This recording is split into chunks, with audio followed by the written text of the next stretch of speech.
So friends, আজকের ভিডিওটা হবে একটি বিয়েবাড়ির স্পেশাল।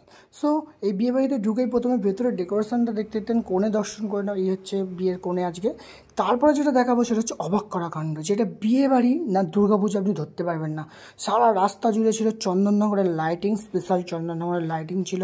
এবং তারপর সেসব লাইটিং দেখে আমরা চলে গেলাম স্টার্টার আইটেমে। স্টার্টারে এলাই আয়োজন প্রচুর ছিল, পাপড়ি চাট, দই বড়া থেকে শুরু করে অনেক কিছুই ছিল, 10-12 রকমের আইটেম ছিল।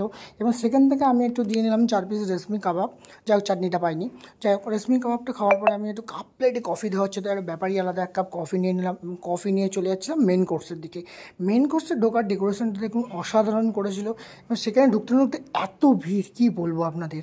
যাই হোক, সেখানে ঢুকলাম, ঢুকে দেখলাম যেখানে বুফে এবং সিটিং সিস্টেম দুটোই আছে, সেম মেনু সব জায়গায়, সব কোটাই সেম আছে। কিন্তু তারপরে বুফে থেকে আমি আমার প্লেটারটা সাজিয়ে নিলাম। এই আমার প্লেটার ছিল, প্রচুর আইটেম ছিল, যাই হোক গরমে বেশি খেতে পারিনি। তারপর চলে গেলাম মকটেল স্টল, সেখান থেকে একটা ঝাঁক করে মকটেল নিলাম, এত ভিড়, তারপর খেতে খেতে বাড়ি চলে গেলাম।